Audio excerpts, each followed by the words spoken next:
In Brazil, former President Lula da Silva led the first mass rally in Sao Paulo as part of the start of the campaign for the presidency of the nation. Russia's defense ministry denounced that the Ukraine regime used banned chemical weapons against Russian troops. And in South Africa, Zulu Zulu was officially proclaimed as the new king of the Zulu people.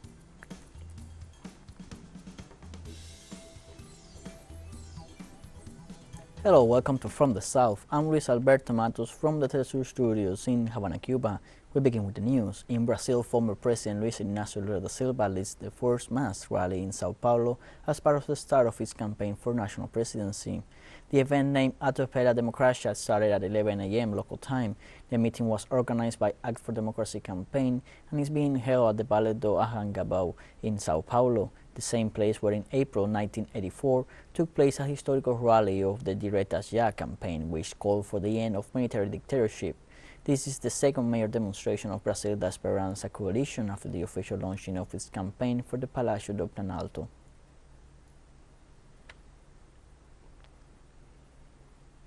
President Gustavo Petro announced a profound transformation of the national police. Parity between men and women, as well as hierarchy, were some of the points advanced by the head of state. During a ceremony to transfer command held at the police headquarters in Bogota, the president announced that the proposed reform, based on the principle of human security, will also focus on its professionalization. His speech included a historical reference to what has been the relationship between the security forces of Colombia and the people.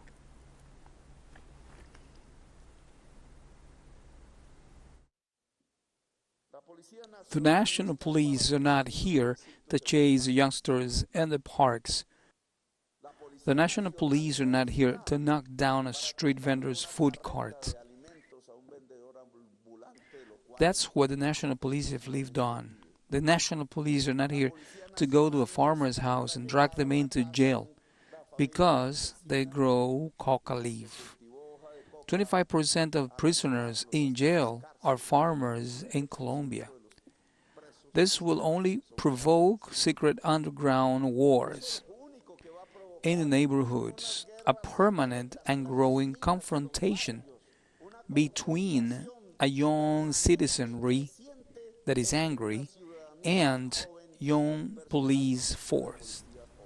Colombian President Gustavo Petro's intense agenda also brought him to meet with his country's bankers in Cartagena, in the north of the country, where the 56th Banking Convention is held. The head of the state called on them to finance production and think less about profitability. The first such meeting took place on the closing day of the convention. There he referred to the economic recession that the country has experienced since 2008, and which has been aggravated by the world crisis caused by the pandemic and armed conflicts. In the face of this scenario, he proposed three themes for analysis and joint work related to what banks should finance, the democratization of production, and the urgent actions posed by the climate crisis. He also reminded the Colombian managers that banking alone does not generate wealth.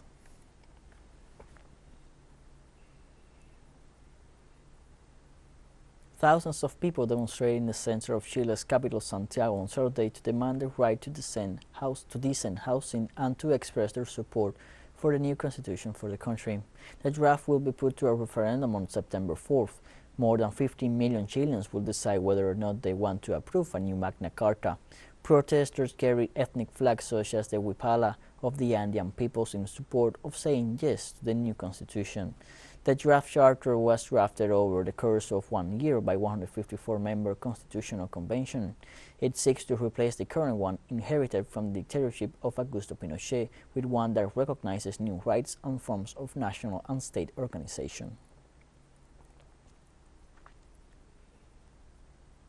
Brussels sees its influence slipping away in Latin America and is preparing to ramp up diplomacy and economic relations in 2023, according to European Union documents revealed by Spanish daily El País. According to a document published by the European External Action Service and reported by El País newspaper, the European Union is seeking to strengthen economic and diplomatic relations in the region, mainly due to the increase in economic relations between China and Latin America. Likewise, experts point out that the approach takes place in the context of inflation suffered by Europe after the imposition of sanctions to Russian oil and gas, as well as a food shortage situation as a result of the conflict in Ukraine. The document was made public following a request by the President of Ukraine, Volodymyr Zelensky, to Latin American leaders to join sanctions against Russia.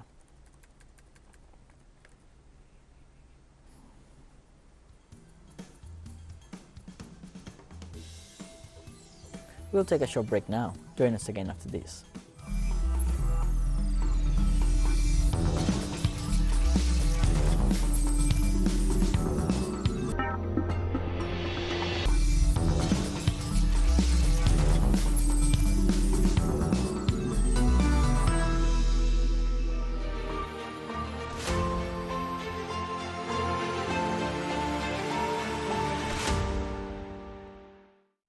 Welcome back From the South. In Russia, the Ministry of Defense denounced that the Ukrainian regime used banned chemical weapons against Russian troops. The Russian Defense Ministry claimed that its specialists will submit a document to the Organization for the Prohibition of Chemical Weapons with evidence of the use of chemical weapons against soldiers by Ukrainian military.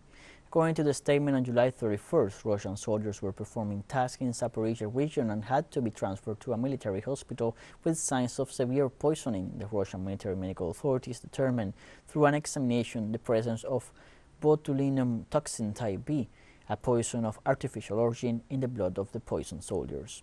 This report is added to the documents presented by Moscow chemical and biological laboratories financed by the United States in Ukraine.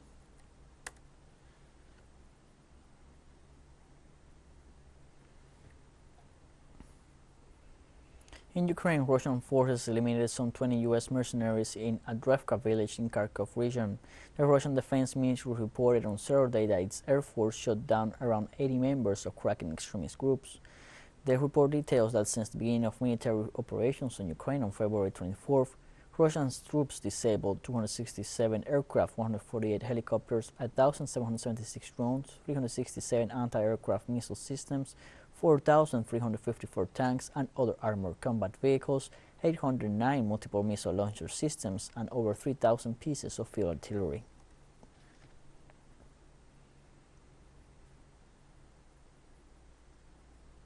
In Lugansk, Donbass, there's new evidence of Ukrainian terrorist attacks against civilians, from the destruction of residential buildings to attacks on their own population prior to the arrival of Russian troops to the spreading of miniature mines in urban areas.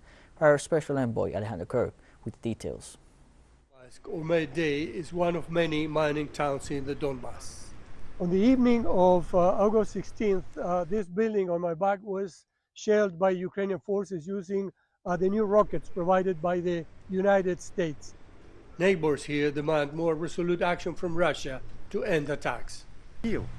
Because I am Russian too, we're all Russians here. We're sick and tired of putting up with all this. We're fed up. Here we sit her down, kids die, and that's it. And that's settled with 4 rockets to the other side.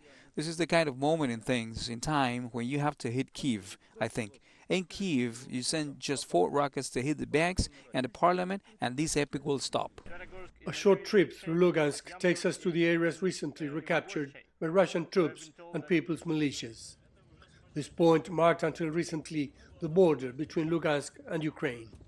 We soon reached the hotly contested twin cities of Lysychansk and Severodonetsk, now under Russian control. This was the building of the Ukrainian border guard troops. As soon as we enter, a message reminds us of who they are. But the story of Zoya, a neighbor, is nevertheless astonishing. Clearly, no one wanted war. We didn't expect this war, but when we saw that what was happening, what the Ukrainians were doing here, we just went into shock. We all saw it. We were shocked because they were shooting all the time. The Ukrainians were constantly attacking our city from Severodonetsk, although there were no Russians around yet. One day, they were shelling a square here, then another one 3 days later, and on the 4th, another one. I think they were pretending that there was a military situation here, and they were shooting all the time, creating this atmosphere as if there was a war going on here. Before fleeing, they promised to raze everything to the ground. People say that the military was constantly on alert because they had installed booby traps. They blew up our water reservoir where the central pump was. They did it. They said they were going to do it, and they did it. I must clarify that not everyone saw it, but in the end, they did not even hide it. When they started to leave, they themselves advised everyone to leave. They had friends in various places at that time, and they told them to leave because we are going to wipe this place off the face of the earth. That's how they spoke, bluntly. They didn't hide it. In Lysychansk, this ruined mansion hides dangerous secrets. Miniature anti-personnel mines, the kind Ukraine launches in missiles into the urban areas of the Donbass. Alejandro Kirk, TeleSUR, Lugansk People's Republic. UN Secretary General Antonio Guterres paid a visit on Saturday to the Joint Coordination Center overseeing Ukraine and grain exports in Istanbul. During a joint press conference with Turkish Defense Minister Hulusi Akar at the Joint Coordination Center, Guterres thanked Turkey for its key role in signing the recent grain export agreement, officially known as the Black Sea Grain Initiative. The UN Secretary General also noted that this agreement represents the beginning of a much longer process, but that the potential of this agreement, which he called critical, has already been demonstrated. Regarding the quantity of grains exported, Guterres considered that it is necessary to gradually increase them in order to cap and reduce prices for consumers.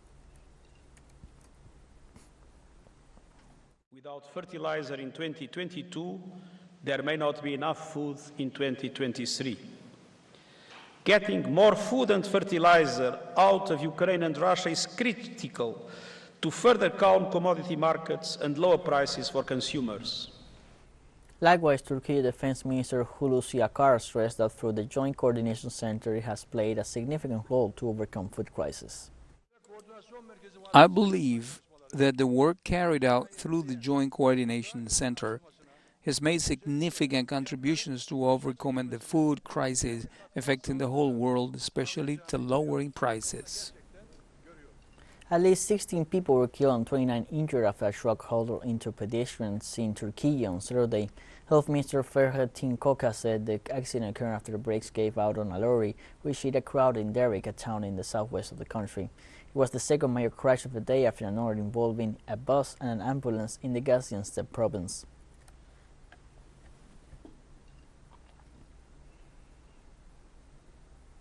According to a United Nations report, the Israeli occupation authorities demolished 50 Palestinian-owned structures in East Jerusalem and Area C of the West Bank. The report published by the UN Office for the Coordination of Humanitarian Affairs also stated that these Israeli operations displaced 55 people, including 28 children, and affected the livelihoods of approximately 220 others. Authorities recorded that 12 of the demolished structures were donor-funded humanitarian assistance projects. The report explained that 42 of the structures were in Area C of the Jerusalem Governorate, including 13 demolished in 2 Bedouin communities.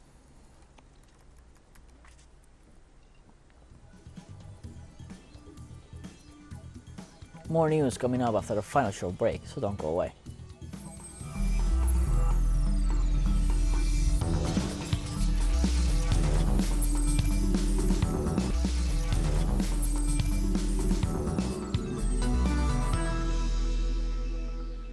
Welcome back to From the South. In South Africa, Misu Zulu Sinkobile Zulu was officially proclaimed this Saturday as the new king of the Zulu people. Prince Misu Zulu, 46 years old, was named the new king of the Zulus, South Africa's most populous ethnic group, and successor to his father, Goodwill Zweli Thini, who died in March. The prince was designated as the new king in the will of his mother, Regent Chiwiramantafombi Dlamini, who died on April 30th at the age of 65. The decision was announced at a family meeting held in Nongoma, where the Zulu royal household has its residence. The meeting took place after the funeral of Misu Zulu's mother. Culture. To us, this is the great day where our king is now officially announced, although His Majesty is on the throne. But today is a symbolic where the whole nation will show that our ancestors will also accept him as the king. In Chad, this Saturday started a new round of inclusive national dialogue aimed at reaching an agreement to call elections and return to a civilian government. The opening of national dialogue in N'Djamena City gathers 1,400 delegates from the military government, civil society, opposition parties, trade unions, and rebel groups. These talks were prompted by board chief General Mahamad Idris Deby, who took power last year replacing his father, who ruled for 30 years and was assassinated during a military operation against rebels. This meeting takes place after an agreement earlier this month with more than 40 opposition groups to start peace talks.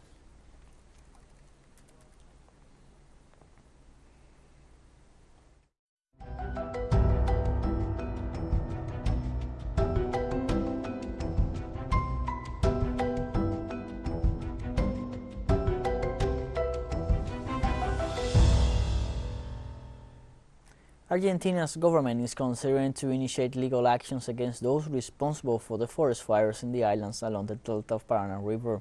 The Vice Minister of Environment and Sustainable Development, Sergio Fedorovsky, stated that once they have been able to find out who is working in the different places where the fires are taking place, they will take direct legal action against those responsible for the attack on nature. This is after stating that almost all of the fires in the area are intentional and insisted on the possibility of the judicial system to investigate those cases.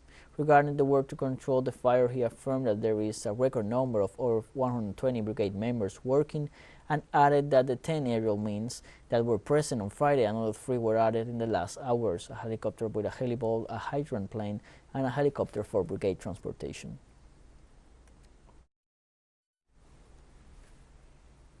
In Spain, the emergency services declared the forest fire in the community of Valencia contained. The evacuated population started to return to their homes.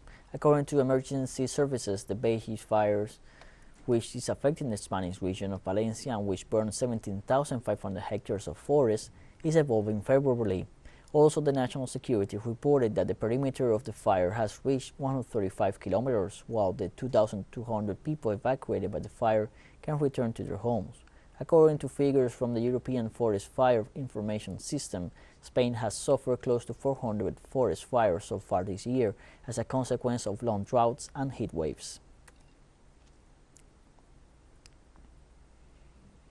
At least 40 people died and others were missing in flash floods triggered by intense monsoon rains in northern India over the past 3 days. The Indian Meteorological Department predicted that heavy to very heavy rain would continue to fall in the region for the next 2 days.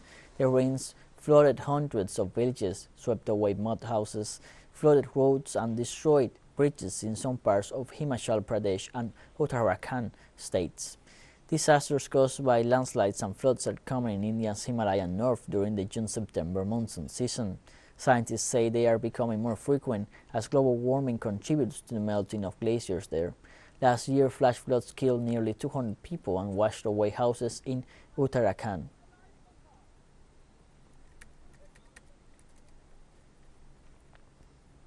TeleSUR English continues to grow. Its signal now reaches Europe. You can order it from your cable dealer or tune it yourself.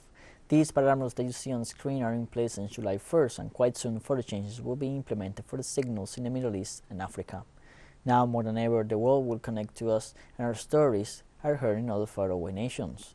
This news multi-platform will continue providing truthful content to oppose the hegemonic media's narrative and unfaithfulness to our audience.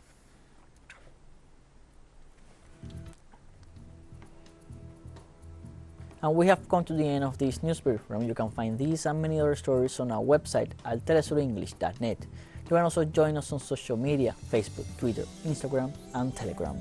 And now you can also follow us on TikTok, account at TeleSUR English, in which you will be able to see news in different formats, news updates, and more. For TeleSUR English, I'm Luis Alberto Matos. Thank you for watching.